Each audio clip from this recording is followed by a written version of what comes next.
Alright, these heads over here I did for Hooper's Garage.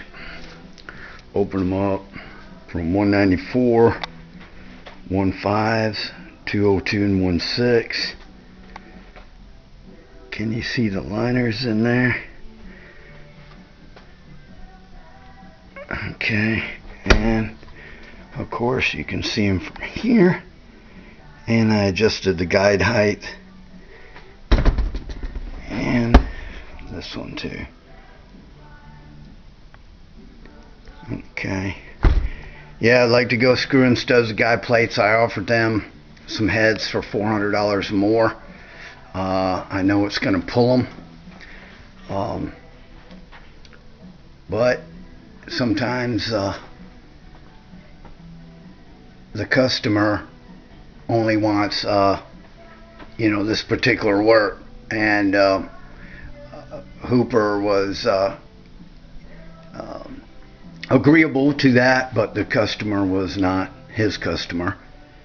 So sometimes they don't learn until it happens, and then they got to spend all that other time and labor going in and putting studs in it, taking the heads back off, milling the bosses, and doing all that other work and labor it would have just paid to go ahead and get the other new heads that come, like these IMCA heads here. And I did these already. This is for a pure stock for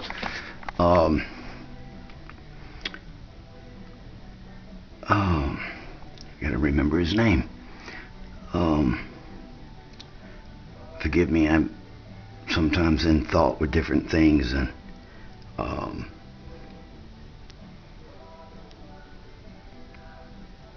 Harold, Rob, there we go, come in there. Sorry, Rob, didn't mean anything by it.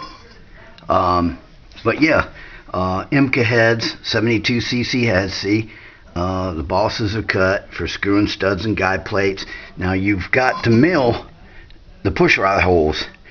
If you don't mill them, the guide plates aren't going to work. And so you can use these on early model also, except these you would have to drill, but they have some that come with it for their center bolt hole valve covers. So but that's what's nice about the screw-in studs and guide plates, and just drill the guide holes, and you got a nice set of heads. And actually, by the time you spend all that other, I mean, he saved $300, but they're going to pull the studs on those other heads. So when you go ahead, and a lot of people are charging $225 and up just to cut the bosses and tap, so per head. So there you go, there's your $400 right there.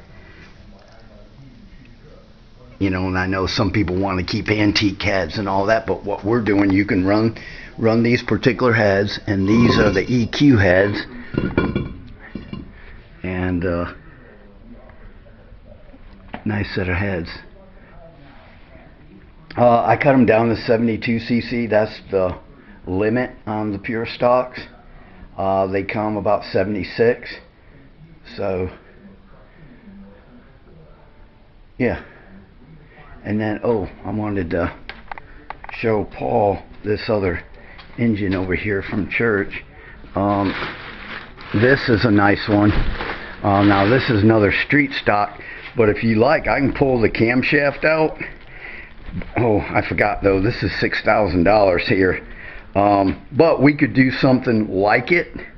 But like I told you on the email last night, that this particular engine, seeing it's a pro top line head, seeing it's screw-in studs and guide plates, and the push rods have been cut, holes have been cut in the heads to acknowledge and where the guide plates work. And this is a solid lift cam, but and another thing, why this one can't be running in the street unless you run 112 octane. It's 11 to 1, so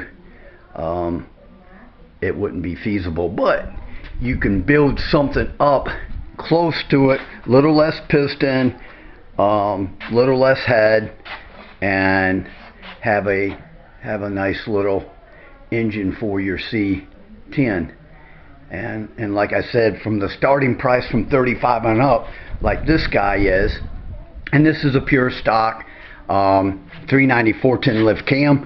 I mean, you might like it in the C10. I said it's a little less lift.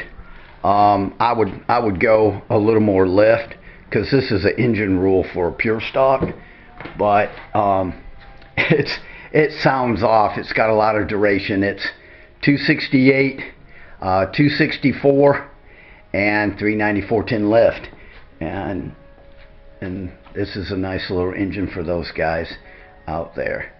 But like I said, I can build something a little less duration.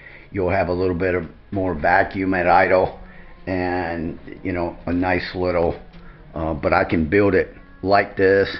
But when you go and start putting different intakes, different carburation, and different distributors, I mean, you can just add and add and add. So, but that gives you a little bit of idea, and I wanted to show you this guy here. And you know, the rockers are nice. In some cases you can gain 200 and 300 RPMs. My average on my engines is 300 to 400 RPMs, so it's a nice little setup to go with. Of course, especially you need them when you go solid lift cams and, well, any other cam up that is allowed. But you know, of course, in the pure stock or street cars and stuff like that, there's no limit. So you know, you can, you know, do what you like, and less wear on your valve train and more performance. So it's a nice little setup. So I'll talk to y'all later. Bye.